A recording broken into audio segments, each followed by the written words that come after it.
José Joaquín, encantado de recibirte en el programa. Un gusto estar nuevamente por acá, don Jorge. Gracias por la invitación. Para conversar sobre...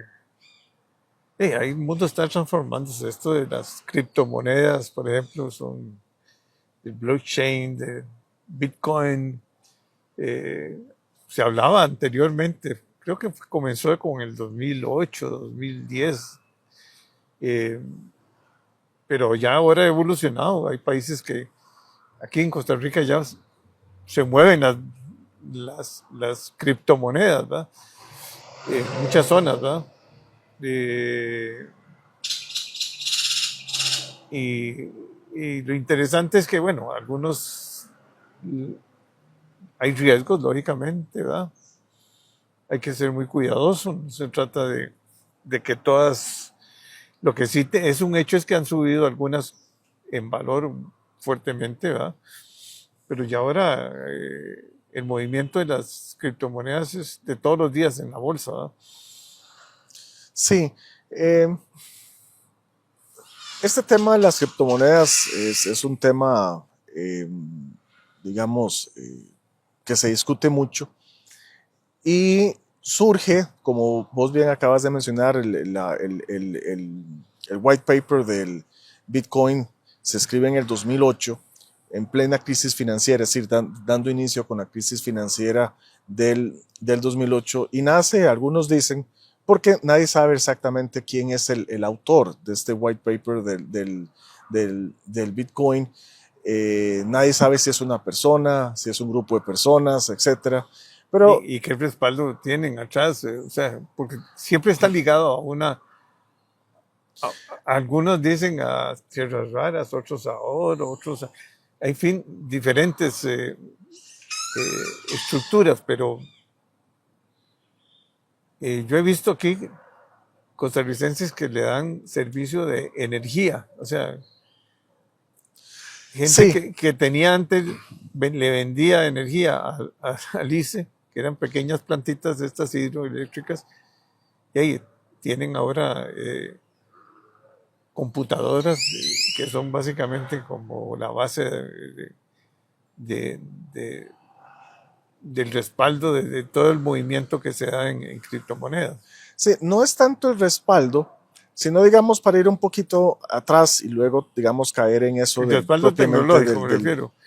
no es tanto respaldo tecnológico, sino que en el caso propio están las criptomonedas, el Bitcoin es una criptomoneda, y la pregunta es, bueno, ¿cómo hago yo para crear o para tener un Bitcoin? Entonces, para, para crear un Bitcoin hay que resolver un problema matemático, es decir, como está escrito el software del Bitcoin, hay que resolver un problema matemático, y si usted lo resuelve, entonces se hace acreedor de un Bitcoin.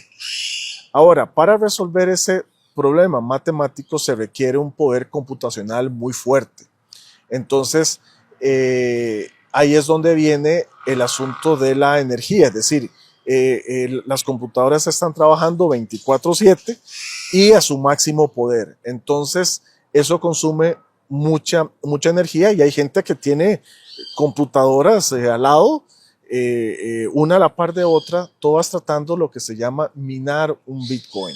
Entonces, todo eso consume mucha energía. Entonces, no es que es respaldo tecnológico, sino que para poder resolver el algoritmo para obtener un Bitcoin, se requiere poder computacional, y este poder computacional demanda mucho recurso energético, mucha electricidad. Pero esto es el caso del Bitcoin, no es necesariamente de todas las criptomonedas.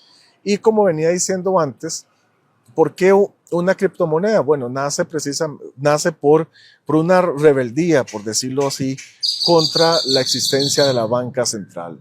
¿Y qué es la banca central? La banca central es el monopolio que tienen los gobiernos en la emisión de dinero. Este monopolio, la banca central, es algo relativamente nuevo. El Banco Central de Costa Rica se creó en 1950, la Reserva Federal de los Estados Unidos, es decir, el Banco Central de los Estados Unidos, se creó en 1913. Antes de la existencia de la banca central, la emisión de dinero la hacían los bancos privados. En Costa Rica, la ley de bancos de 1900 era una ley que estipulaba que los bancos privados podían emitir dinero siempre y cuando tuvieran respaldo en oro, ¿verdad? Entonces, es la ley que digamos, que establece el patrón oro en Costa Rica, y ahí sí, entonces, en ese entonces, los bancos privados podían emitir oro contra las reservas en oro, ¿verdad? El Bitcoin no está respaldado en absolutamente nada. El Bitcoin simplemente se emite, es un bit, y eso no tiene ningún respaldo, que no quiere decir que eso sea malo. Pues a final de cuentas, el dinero antes no es que estaba respaldado en oro, es que era oro. El dinero o el billete era simplemente como una representación del oro que usted tenía en el banco, ¿verdad? Es decir, en unas bóvedas ahí. En unas bóvedas. Aunque como, ahora, por ejemplo, van a ir a ver si las reservas que dicen los Estados Unidos existen las o no existen, ¿verdad? Sí. Pero el punto es que cuando existía el patrón oro, no es que el dinero estaba respaldado en oro, sino que el dinero efectivamente era oro. Un billete solamente era como una facilidad para no andar el oro en los bolsillos. Es muy incómodo andar oro, es bastante pesado. Es como andar una tarjeta de débito. No es que la tarjeta es el dinero, simplemente es un medio en el cual usted hace los movimientos según el dinero que usted tenga en las cuentas bancarias. Igual era con el patrón oro. Pero el oro no tiene respaldo en nada.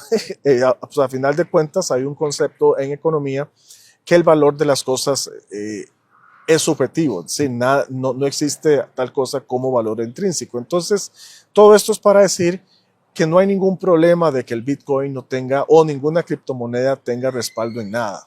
Pero a final de cuentas, por ejemplo, puede haber una niña que tenga una muñeca que, digamos, que para ella tiene un valor invaluable, digamos, que ella no estaría dispuesta a vender su muñeca por nada, a pesar de que pueda ser un trapo sucio, ¿verdad? Que para una persona externa no valga ni siquiera 100 colones. El punto es que el valor es subjetivo, y en este sentido no hay ningún problema que una criptomoneda no tenga respaldo en nada. Entonces, y la primera criptomoneda que nace es este Bitcoin, que cuando nació, como es un bit, valía cero. Lo que pasa es que llegó un momento en donde hubo un dueño de una pizzería en Papa John's que aceptó recibir como pago de 2 pizzas 10,000 bitcoins. Entonces, a partir de ese momento, el Bitcoin ya empezó a tener valor. Es decir, 10,000 bitcoins equivalían a 2 pizzas, es decir, una pizza por 5,000 bitcoins. Y lo demás ya es historia. A partir de ahí ya empezó a generar valor y empezó a subir y subir de precio. Y en este momento el Bitcoin anda como por entre 90,000 y 100,000 dólares. No sé cómo anda. Es decir, llegó casi como a 100,000, creo, y después bajó como a 90,000 y anda por ahí. Pero el punto es que el Bitcoin sí ha estado aumentando mucho de valor, pero la mayoría, es decir, si uno entra a las páginas web donde están todo el listado de las criptomonedas que existen, la mayoría tiene valor cero, ¿verdad? Porque el problema es muy fácil desarrollar un software para crear una criptomoneda.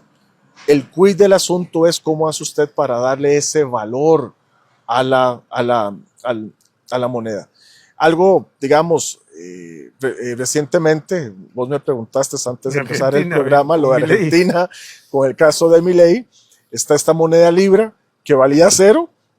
Milei hace un comentario sobre invertir en esta moneda Libra y pasó de centavos, aumentó su precio cientos de veces, y después de la noche a la mañana el precio se desplomó. Pero el punto es que fue el comentario de Milei el que hizo que la gente generara, que creara cierta confianza en el público, cierta idea de que esto podía tener valor, y la gente entonces empezó a demandar. Creo que en Estados Unidos con Trump también pasó alguna cosa así parecida, ¿no? No que Trump se metiera a declarar, pero que habían expectativas con Trump. Entonces ahí entra un poco Trump lo que ha dicho es que va a Aceptar. permitir, digamos, el desarrollo de las criptomonedas, pero no le ha dado el aval a ninguna, Pero ninguna ya en Europa se criptomoneda en manejan las particular. criptomonedas libremente, casi. Es decir, en realidad,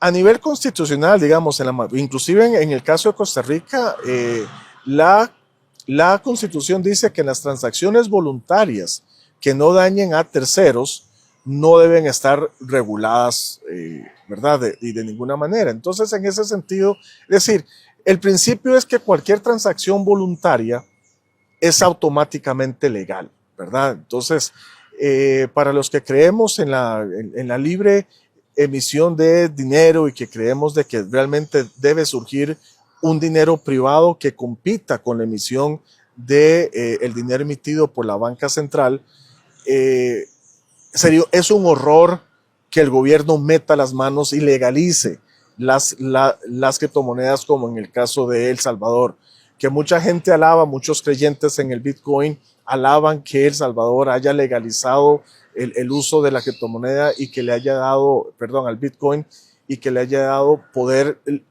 liberatorio. Eso es un error. Eso es un error. Uno como liberal lo que menos quiere es que el gobierno meta las manos peludas y dañe todo lo que toca, ¿verdad? Entonces, uno lo que quiere más bien es que sea el libre ejercicio. Es como Uber. Uber no lo regula el gobierno, lo regula el mercado, lo regulan las transacciones voluntarias. Uber se echaría a perder si es regulada por el gobierno, ¿verdad? Vemos el caso de los taxis. Los taxis están regulados por el gobierno. Hay una entidad pública creada para regular, es ARECEP, supuestamente para proteger al consumidor y para garantizar la calidad del servicio, y vemos que los resultados son nefastos. Y siempre es así. Toda intervención del gobierno lo que hace es perjudicar el sistema, ¿verdad? Vemos a Uber, no es que no esté regulado, lo que pasa es que lo regula la mano invisible del mercado. Lo regula lo que llama Friedrich Hayek, Premio Nobel en Economía, el orden espontáneo. Es decir, cada uno buscando su propio interés genera, sin que nadie se lo proponga, un bien común, ¿verdad? Y entonces Uber tiene precios mucho más bajos y con mejor calidad que el servicio de taxis que está regulado por la intervención estatal. Entonces, de igual manera con las criptomonedas, lo que uno quiere es que el gobierno no intervenga, que no la regule. Lo que está regulado ya en varios países y en Europa es, por ejemplo, que las ganancias de capital, siempre la voracidad fiscal detrás, que las ganancias de capital en criptomonedas están sujetas a pago de ganancias de impuestos por ganancias de capital. Entonces, empiezan a definirlo como un activo y entonces aplica ya, pero igual es la mano interventora y del gobierno para ver cómo le saca provecho a un negocio, a transacciones voluntarias. Pero en el caso de Bitcoin, que sí es un caso, digamos, es único con relación a las demás criptomonedas, porque el Bitcoin sí tiene unas fluctuaciones muy grandes de precio y ha aumentado muchísimo de precio, donde hay ganancias de capital significativas. Si uno entra como le decía, a la página web mercap.com, no me acuerdo muy bien cuál es el nombre, fácilmente se puede googlear. Hay una página donde está en el listado de todas las criptomonedas y casi todas su valor es cero, ¿verdad? Casi todas es cero. La que le sigue es Ethereum, que ese es un esquema distinto, que lo que se basa son como usar esa moneda para hacer contratos, pero esa es otra historia como más, eso sería tal vez como todo un programa para analizar eso. Pero el punto es que el Bitcoin tiene esa volatilidad, y al ser muy volátil no sirve para usarlo como dinero, no sirve como medio de pago. Es decir, ningún empresario, ningún emprendedor podría hacer un presupuesto a 1 o 2 años o ni siquiera a 3 meses en Bitcoin por esa fluctuación. Es decir, una de las características fundamentales del dinero es que su poder de compra sea estable, ¿verdad? Su poder adquisitivo sea estable. Entonces, se han tratado de crear criptomonedas que garanticen esa estabilidad de precios. Entonces, una opción es lo que se llama los stable coins. ¿Qué son stable coins? Un stable coin es que trata o liga la creación de esta moneda a la emisión de una moneda emitida por el Banco Central. Entonces ligan, por ejemplo, que emitimos una moneda, una criptomoneda que se llame Jorge. Entonces un Jorge equivale a $1. Entonces está ligada al dólar. El problema de los stablecoins es que si el objetivo de la criptomoneda es poder competir y desplazar al dinero creado por los bancos centrales, entonces, ¿cuál sentido tiene de ligarla a una moneda emitida por un banco central? ¿O cuál tiene el sentido de ligarla al dólar? Para eso mejor me quedo con el dólar. Sigo usando el dólar o sigo usando el euro o cualquier moneda con la que esté creada. Es decir, no tiene sentido práctico crear una criptomoneda ligada a otra cosa. Es totalmente absurdo. La idea es como el Bitcoin que tenga una evolución propia, desligada de cualquier otra moneda para que realmente pueda eventualmente competir contra el dinero de la banca central. Entonces, los stablecoins no funcionan para mí o no tienen sentido por su misma constitución, es decir, están ligadas a dinero emitido por la banca central. Además que incurren en un gasto financiero, que esto tiene que ver también con algunas personas me preguntan que por qué no entonces crear una criptomoneda ligada al oro, por ejemplo, en vez de ligarla al dólar o al euro, ¿por qué no ligarla al metal, a cualquier... Sí, o a la plata, o al platinum, o al cobre, lo que sea. O a las tierras raras ahora. O a las tierras, ¿verdad? Los metales raros. El punto es que ligar una criptomoneda a cualquier otra cosa genera un costo financiero muy alto. Volviendo con el ejemplo de un Jorge ligado a $1, si vos querés entonces emitir 100 millones de Jorges, tenés que tener un respaldo de 100 millones de dólares para poderlo emitir. Si vos haces un Jorge ligado a una onza oro y querés emitir 100 millones de Jorges, tenés que tener 100 millones de onzas oro en respaldo. Entonces eso genera un costo financiero sumamente elevado si vos ligás una criptomoneda a algo. En ese sentido, la idea es desarrollar una criptomoneda que sea fiat, que sea fiduciaria, es decir, que no tenga respaldo en nada y que tenga valor propio para que usted pueda emitir toda la cantidad necesaria. Ahora, y por último está la idea, que esto es, digamos, como lo más novedoso, y yo estoy trabajando en un proyecto de esto, que lo que se trata es de un flat coin. ¿Qué es un flat coin? Que usted lo liga teóricamente usted liga la moneda o la criptomoneda a un índice de precios. No la liga al oro, no, y tampoco sino que la liga a un índice de precios. Por ejemplo, yo quiero ligarla a el índice de precios al consumidor de Costa Rica, ¿verdad? Entonces, y la emisión es centralizada.